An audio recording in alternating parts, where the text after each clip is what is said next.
श्री स्वामी समर्थ। जय जय स्वामी समर्थ। स्वामींचं नाव घेऊन मी या व्हिडिओला सुरुवात करते। 8 एप्रिल 2025 वार मंगळवार। या दिवशी आली आहे कामदा एकादशी। हिंदू धर्मामध्ये एकादशीला विशेष महत्त्व दिले जाते। कामदा एकादशी हे हिंदू धर्मातील एक महत्त्वाचे आणि पुण्यपूर्ण व्रत आहे। चैत्र महिन्याच्या शुक्ल पक्षातील एकादशी तिथीला हा उत्सव साजरा केला जातो। हे व्रत भगवान विष्णूंना समर्पित आहे आणि ते पाळल्याने व्यक्तीचे सर्व पाप आणि दुःख दूर होतात। कामदा एकादशीचे व्रत केल्याने ब्रह्महत्येच्या पापापासून आणि आजपर्यंत केलेल्या सर्व पापापासून मुक्तता मिळते असे म्हटले जाते। कामदा एकादशीचे व्रत केल्याने सर्व इच्छा पूर्ण होतात। हे व्रत मानसिक शांती आणि आध्यात्मिक प्रगतीसाठी देखील फायदेशीर आहे। तसेच कामदा एकादशीचे व्रत कथेचे पठण किंवा श्रवण केल्याने वाजपेयी यज्ञाचे पुण्य प्राप्त होते।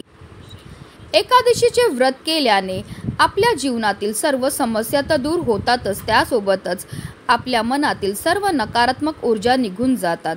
पंचांगानुसार चैत्र महिन्याच्या शुक्ल पक्षाची एकादशी तिथी 7 एप्रिल रोजी रात्री 8 वाजून सुरू होईल आणि 8 एप्रिल रोजी रात्री 9:12 समाप्त होईल आणि उदय तिथीनुसार कामदा एकादशीचं व्रत हे 8 एप्रिल रोजी साजरं केलं जाईल। तसेच कामदा एकादशीच्या व्रताचं पारण जी वेळ आहे ती 9 एप्रिल रोजी सकाळी 6:02 पासून ते 8:34 पर्यंत असणार आहे। कामदा एकादशीचं व्रत केल्याने सांसारिक जीवनातील सर्व समस्यापासून मुक्ती मिळते आणि व्यक्ती जन्म मृत्यूच्या चक्रातून मुक्त होतो।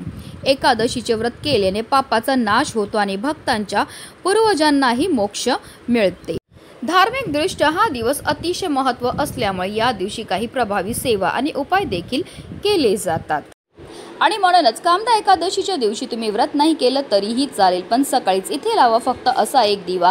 हा दिवा लावल्यामुळे आपलं एक रात्रीतून आयुष्याचं सोनं तर होणारच आहे, पण आपलं 7 पिढ्यांचं दारिद्र्य नष्ट होऊन आपल्या संपूर्ण कुटुंबाची भरभरून अशी प्रगती होणार आहे। अतिशय प्रभावी असा हा उपाय आहे, ज्याबद्दल सविस्तर आणि महत्त्वाची अशी माहिती मी तुम्हाला या व्हिडिओमध्ये देणार आहे। तर व्हिडिओ पूर्ण पहा आणि जर तुम्ही माझ्या चॅनलवर नवीन असतील तर चॅनलला सबस्क्राईब करा आणि शेजारी बेल आयकॉन सुद्धा प्रेस करा, जेणेकरून तुम्हाला माझ्या नवनवीन व्हिडिओचं नोटिफिकेशन हे मिळत राहील आणि तुम्ही एक पण व्हिडिओ मिस करणार नाही। आणि कमेंटमध्ये ओम नमो भगवते वासुदेवाय नमः लिहायला अजिबात विसरू नका।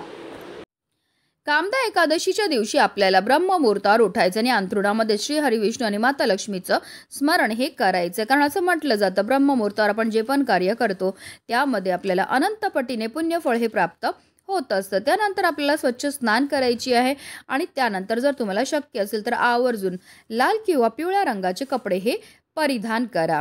त्यानंतर आपल्याला कामदा एकादशीचं व्रत करण्याचं संकल्प हे करायचं आहे। त्यानंतर आपल्याला एक तांब्याच्या कळशामध्ये पाणी भरून घ्यायचं, त्यामध्ये फुलं टाकायची, तांदूळ आणि थोडासा शेंदूर घालायचं आणि असं हे जल जे आहे ते आपल्याला सूर्यदेवांना अर्पण करायचं। असं हे जल सूर्यदेवांना अर्पण केल्यामुळे आपल्या पितरांना मोक्षाची प्राप्तीही होत असते। त्यानंतर आपल्याला देवघरामध्ये दिवा हा प्रज्वलित करून घ्यायचा आहे, कारण कोणतीही सेवा किंवा कोणताही उपाय जर आपण अग्नीच्या साक्षीने केला तर त्यामध्ये आपल्याला निश्चितच सफलताही प्राप्त होत असते। आता तुमच्याकडे श्रीहरी विष्णूंची मूर्ती असेल तर त्यांना तुम्हाला जलाभिषेक किंवा पंचामृताने अभिषेक हा करायचा आहे। त्यानंतर त्यांना स्वच्छ पुसून पुन्हा त्यांच्या स्थानावर ठेवायचं आहे। त्यांना चंदन, पवित्र धागा, अक्षत, फुले, तीळ, धूप, दीप, अगरबत्ती दाखवून घ्यायची आहे। पिवळी फुलं तसेच पिवळी फळं ही श्रीहरी विष्णूंना अतिशय प्रिय आहेत, ती अर्पण करून घ्यायची आहेत।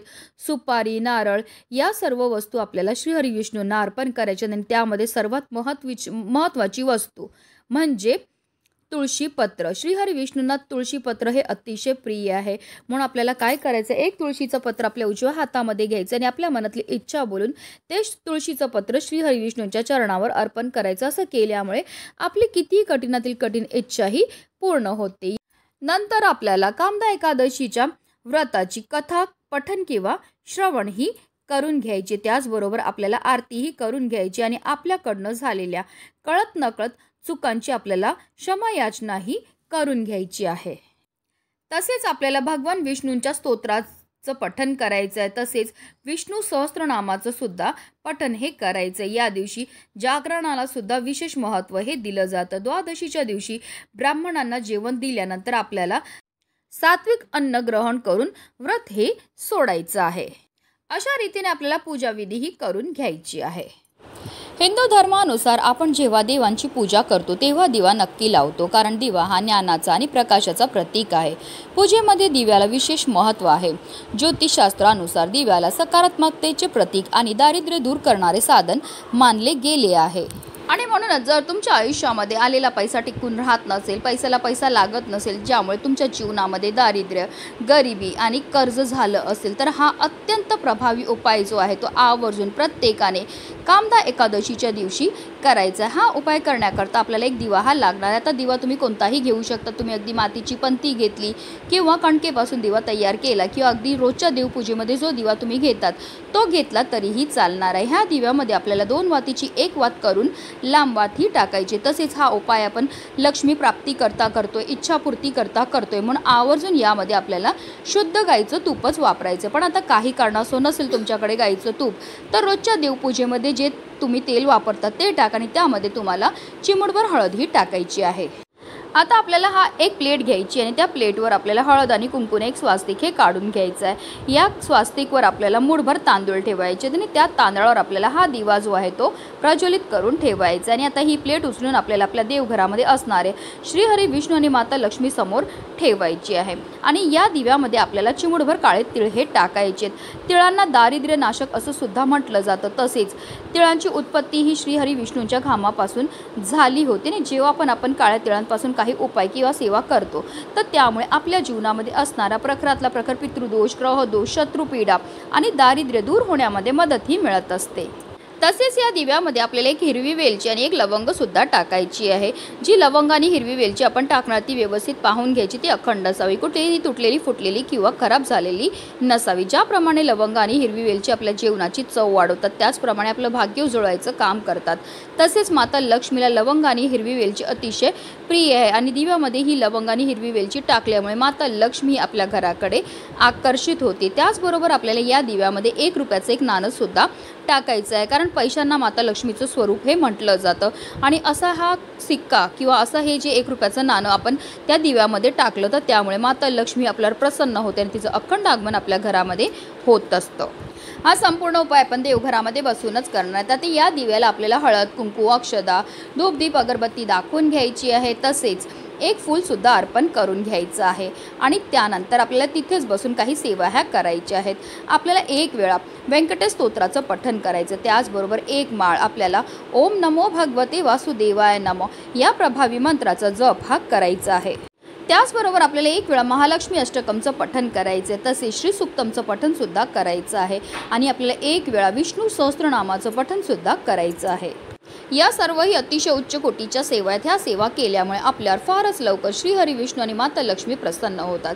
आता जिथपर्यंत हा दिवा प्रज्वलित आहे तिथपर्यंत आपल्याला जेवढ्या जास्त सेवा करता येतील तेवढ्या करायच्या आहेत। आता दिवा शांत झाला की ह्या दिव्यामध्ये असणारी जी लवंग आणि वेलची आहे ती आपल्याला निर्माल्यामध्ये टाकून द्यायची आहे। तसेच दिव्यामध्ये जे आपण 1 रुपयाचं नाणं आहे ते आपल्याला काढून घ्यायचं आहे, कारण या दिव्यावर आपण अतिशय उच्च कोटीच्या सेवा केलेल्या आहे त्यामुळे हे जे नाणं आहे ते अभिमंत्रित होतं। तर आपल्याला एक लाल रंगाचा कपडा घ्यायचा, त्यामध्ये हे 1 रुपयाचं नाणं ठेवायचं। त्याचबरोबर या दिव्याखाली जे आपण तांदूळ ठेवलेले त्याच्यामधले आपल्याला 21 तांदळाचे दाणे त्या कपड्यामध्ये ठेवायचे आणि त्याची एक पोटली ही तयार करायची आणि ही अभिमंत्रित पोटली आपल्याला आपल्या तिजोरीमध्ये ठेवायची। अशी ही पोटली आपल्या तिजोरीमध्ये ठेवल्यामुळे आपल्या घरामध्ये धन येण्याचे अनेक मार्ग हे मोकळे होतात। तसेच या दिव्याखाली उरलेले जे तांदूळ आहेत ते आपल्याला एखाद्या झाडाखाली नेऊन टाकायचे। हे सुद्धा आपल्याकडनं केलेलं एक प्रकारचं दान असतं आणि हे दान केल्यामुळे आपल्यावर माता लक्ष्मी प्रसन्न होते। अतिशय प्रभावी असा उपाय, हा उपाय केल्यामुळे आपल्या 7 पिढ्यांचं दारिद्र्य नष्ट होऊन आपल्या संपूर्ण कुटुंबाची भरभरून अशी प्रगती होणार आहे। म्हणूनच व्हिडिओ जास्तीत जास्त लोकांपर्यंत शेअर करा, जेणेकरून प्रत्येकाच्या आयुष्याचं कल्याण हो हीच मनामध्ये इच्छा। श्री स्वामी समर्थ। जय जय स्वामी समर्थ।